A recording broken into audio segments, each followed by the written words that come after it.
اعوذ باللہ من الشیطان الرجیم بسم اللہ الرحمن الرحیم۔ تمام مومنین کو یا علیمت والسلام علیکم ورحمۃ اللہ وبرکاتہ۔ عزیزان،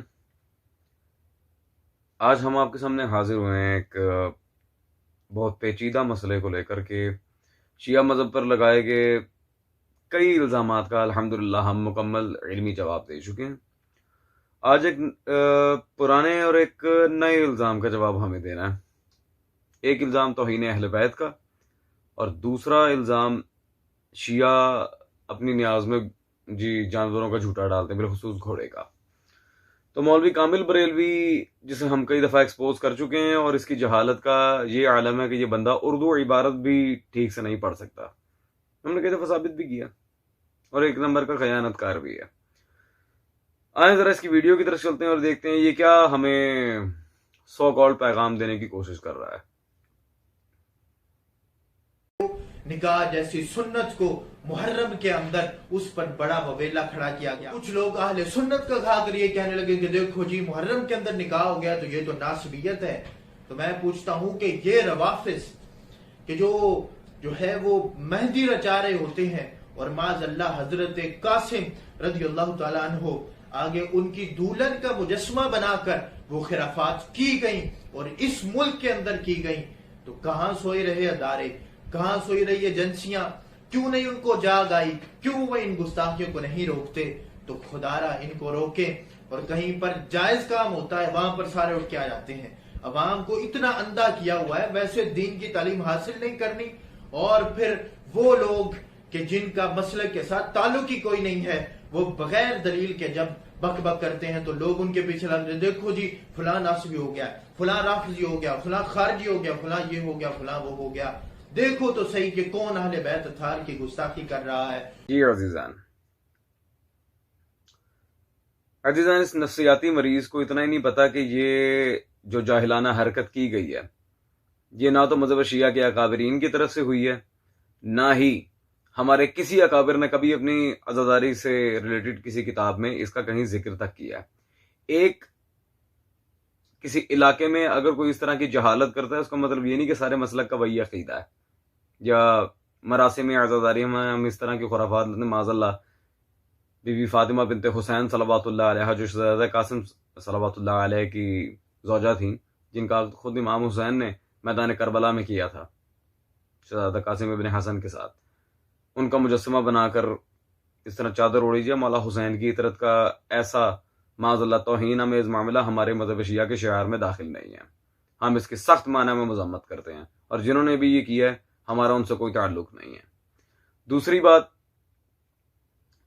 نکاح جیسی سنت کو محرم کے اندر شہزادہ قاسم کی مہندی نکالتے ہیں، یہ ہے وہ ہے، اور نفسیاتی بیمار انسان، کتنی دفعہ تمہاری خیانت پکڑ کے میں دنیا کو دکھاؤں؟ شہزادہ قاسم ابن حسن صلوات اللہ علیہ کی شادی امام حسین کی شہادت سے پہلے ہوئی ہے۔ بعد شہادت امام حسین محرم تمام ان رسومات کو مذہب شیعہ کے شعار میں حرام قرار دیا گیا ہے، ہمارے کتابوں میں، کتب احادیث میں، بلکہ تمہاری بھی کتب احادیث سے انشاءاللہ تبارک و تعالی یہ بات ثابت کی جائے گی، اور تمہارے اکابرین کی کتابوں سے آنے والے وقت میں شہزادہ قاسم کی شادی بھی ثابت کر دی جائے گی، وہ کوئی مسئلہ نہیں ہے انشاءاللہ تبارک و تعالی۔ ان دونوں معاملات پر مکمل ہماری ویڈیوز کچھ اشارتاً پہلے آ چکی ہیں، لیکن مکمل معنی کے ساتھ، مکمل معنی میں تمام تحقیقات کے ساتھ پھر آگے آئیں گی۔ عزیزان، چلے اس نے تو ایک مجسمے کی ویڈیو آپ کے سامنے رکھی، آئیں ذرا میں ایک زندہ لڑکی کو حور کی شبیہ بنا کر ان کے اہل سنت کے، یہ حال ہی میں ویڈیو مجھ تک پہنچی ہے، ان کے جشن میلاد میں یہ ربیع الاول کے مہینے میں نکالا گیا، ذرا اس ویڈیو کی طرف ہم چلتے ہیں اب۔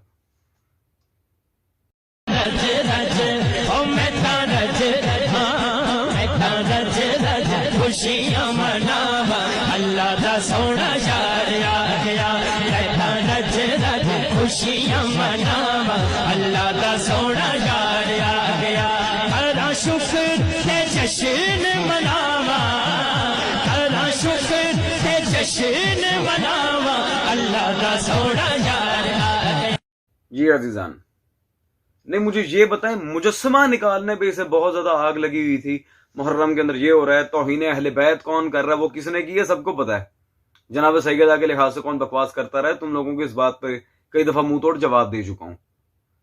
اور آپ کا تو خیر حضرت ماشاءاللہ کیا ہی کہنا، جو مناظرے میں آپ کی درگت بنی تھی، احمد رضا کو مخالف قرآن کہہ دیا تھا آپ نے، کلپ بھی وائرل ہے. خیر عزیزان، کہاں ایک مجسمہ، کہاں کسی بیچارے غریب کی بیٹی کو، واقعاً ایک زندہ لڑکی کو، اصلی انسان بیچاری، اسے اٹھا کے حور کی شبیہ بنا کے پتہ نہیں کتنے غیر محرموں کے اندر اسے گھمایا جا رہا ہے. تو اگر وہ گستاخی اہل بیت ہے، جو کہ ہے، ہم اس چیز کو آن نہیں کر رہے، لیکن اس سے شیعہ مسلک کے اوپر وار کیا تو پھر الزامی جواب سنو. اگر وہ گستاخی اہل بیت ہے تو کیا یہ توہین رسول صلی اللہ علیہ وسلم نہیں ہے؟ اور عزیزان، ان کا یہاں تک معاملہ نہیں رکا، انہوں نے رسول اللہ کے ساتھ خانہ کعبہ کی بھی توہین کی. جس نے بڑا دلہن لگایا نا، ذرا میں اس کو ایک اسی معاملے میں عبارت اس کے اکابرین میں سے ایک کی پیش کرتا چلوں. یہ میرے ہاتھ میں نعیمی کتب خانہ سے چھپی کتاب موجود ہے، جو شاہ اسماعیل دہلوی کی کتاب تقویۃ الایمان کے رد پر لکھی گئی تھی. یہ ان کے نعیم الدین مراد آبادی صاحب کی اطیب البیان رد تقویۃ الایمان. یہ مس پرنٹنگ ہوئی ہے، تقویۃ الایمان لکھا، اصل میں تقویۃ الایمان ہے، شاہ اسماعیل دہلوی کی کتاب.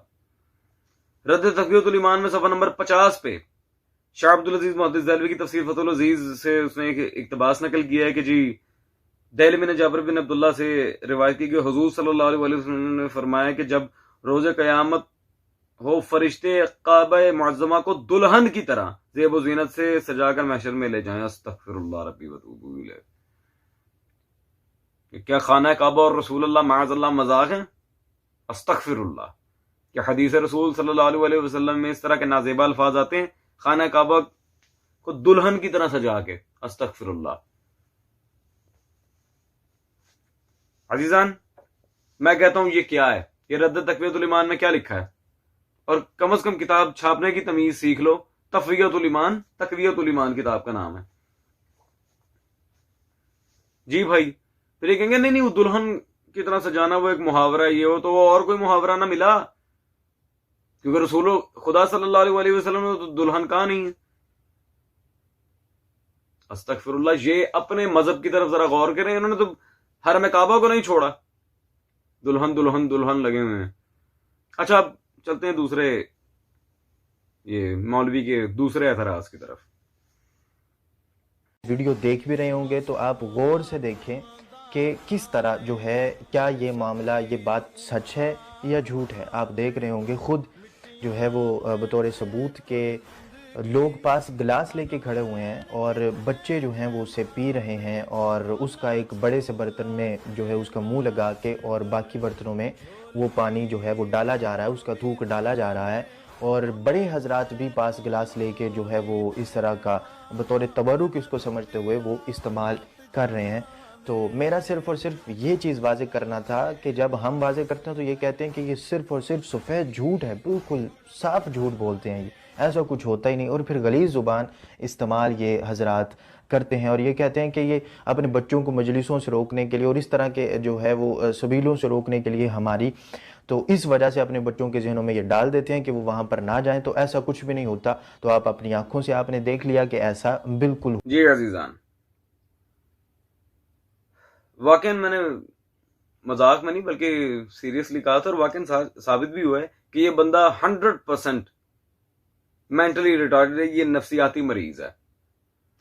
عزیزان، آپ نے خود وہ ویڈیو کلپ دیکھا ہے، اور بھائی کبھی مجالس میں آئے ہو تب تمہیں پتہ چلے نا کہ زیارت کے لیے الگ سبیل لگائی جاتی ہے، مؤمنین حضرات کے لیے الگ سبیل، اور کوئی بندہ وہاں سے نہیں پی رہا.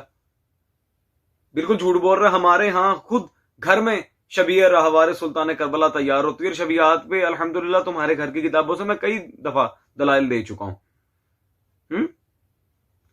اس پہ اب نہیں جانا کہ شبیہ بنانا یہ ہے تو وہ ہے، وہ آلریڈی ڈن ہے.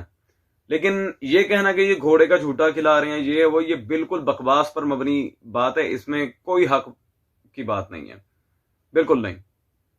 ہمارے اپنے گھر میں راہوار امام حسین آتا ہے، ہم نے تو آج تک ایسا کچھ نہیں کیا، اور نہ ہی وہاں پر ہو رہا ہے. یہ عجیب بندہ ہے. یہ شیعہ حضرات اس لیے چھپاتے ہیں تاکہ اہل سنت ان کی مجالس میں نہ جائے. کوئی بندہ ہماری مجالس میں آئے نہ آئے ہمیں اس سے کوئی فرق نہیں پڑتا. ہاں یہ مجالس مسلک کی محتاج نہیں ہے. ان مجالس میں صرف اور صرف وہی آتا ہے جس کا حسین کے ساتھ رشتہ ہے. تمہارا کیا؟ تم نے سلطان کربلا کو کیا کہنا ہے؟ تمہارا کیا رشتہ ہے مولا حسین سے؟ ناسبی. خیر عزیزان، میں یہ حوالہ دکھا کے بالخصوص برادران اہل سنت سے کہوں گا، جو حوالہ میں اب دینے لگا ہوں، اس مولوی سے پوچھیں، یہ کتاب خریدیں، کیونکہ اب یہ ایزیلی اویلیبل ہے. پہلے یہ بین تھی، ابھی دوبارہ چھپ رہی ہے، ایزیلی اویلیبل ہے. اور اس سے پوچھیں کہ شیعہ اکابرین میں سے نہ کسی نے لکھا، نہ ہم اسے انڈورس کرتے ہیں، کوئی ایسی بات نہیں ہے. یہ کیا چیز ہے؟ اب میں آپ کو بتاتا ہوں کہ گھوڑے کا جھوٹا اصلاً کون کھلاتا ہے اور کس کے ہاں پاک ہے. جائز نہیں، پاک. یہ میرے ہاتھ میں زاویہ پبلیکیشنز لاہور سے چھپی کتاب موجود ہے جی. ان کے حضرت مولانا شاہ محمد رکن دین صاحب کی رکن دین کتاب الصلاۃ، ٹھیک ہے جی، رکن دین کتاب الصلاۃ. اس میں عزیزان پیج نمبر 59 پر جو سوال ہوا ہے جی، ذرا غور کریں. وہ کون سے جانور ہیں جن کا جھوٹا پاک ہے؟ ٹھیک ہے جی، گھوڑے اور گدھے اور خچر کا جھوٹا، اور ان جانوروں کا جھوٹا جو حلال ہیں، خواہ چار پایا ہوں یا پرند، پاک ہے. استغفر اللہ. ہمیں کہہ رہا تھا گھوڑے کا جھوٹا کھاتے ہیں، یہ تو کھوتوں کا بھی پاک سمجھتے ہیں، خچر کا بھی پاک سمجھتے ہیں، چاہے پرندے ہوں یا چوپائے ہوں، سب کے. بحوالہ فتاوی عالمگیری اس نے یہاں نقل کیا ہے. گھوڑا کھوتا سب کا جھوٹا پاک ہے. استغفر اللہ. انہی کے مذہب میں ہوگا، ہمارے یہاں تو نہیں. یہ عزیزان، میں کہتا ہوں پیچھے رہ کے گیا گندے انسان. کبھی اپنے گھر کی کتب اٹھا کر دیکھو، تمہارے بڑے بڑے اکابرین نکالے کر. یہ رکن الدین تو ویسے ہی بالخصوص فقہ حنفی کے لحاظ سے جو بریلوی مسلک ہے اس کا بہت بڑا عالم یہ گزرا ہے. عزیزان پیچھے رہ کے گیا. پہلے اپنے گریبان میں جھانک کے دیکھو، تمہارے بڑوں نے تو کھوتے گھوڑے سب کا جھوٹا پاک کیا ہوا ہے. کس منہ سے شیعہ مذہب پہ اعتراض کر رہے ہو؟ اور وہ بھی جھوٹ کی بنا پہ. جھوٹ کی بنا پہ دھوکہ دیتے ہو ہمارے اہل سنت منصف مزاج بھائیوں کو. اور انہیں اب برادران اہل سنت سے میں خطاب کر رہا ہوں. اہل سنت بھائیوں سے میں خطاب کروں گا کہ یہ ناسبی مولویوں کو بہت آگ لگتی ہے اس فقیر کے ایک جملے سے. شیعہ سنی بھائی بھائی، جو کہ ہیں ہم بھائی. انہیں اہل سنت سے میں کہوں گا اس جملے سے بہت آگ لگتی ہے. کبھی کہہ کے دیکھ لیجئے گا. خیر، یہ ویڈیو شیعہ مذہب کے دفاع میں تھی، لیکن اس سے بڑھ کے برادران اہل سنت کو ہمیں حق واضح کرنا تھا کہ بھائی یہ صرف آڑے ٹیڑے کلپس لگا کے جو بکواسات کر رہا ہے وہ کچھ بھی نہیں ہے. ہم نے الحمدللہ اس کے اکابرین کی کتابوں سے عبارتیں سامنے پیش کی ہیں. یہ دونوں اس کے مسلک کے بہت بڑے اکابرین ہیں جن کی کتابیں پیش کی گئی ہیں. الحمدللہ بات بالکل واضح ہے. اور ابھی بھی کوئی اگر اس بندے کی حمایت کرے اس معاملے میں تو خیر، اس کے آگے پھر بات کرنا تو بھینس کے آگے بین بجانے کے مترادف ہے. ہمیں دیں اجازت، اگلے جواب کے ساتھ علمی دلائل کے ساتھ پھر حاضر ہوں گے. السلام علیکم ورحمۃ اللہ وبرکاتہ.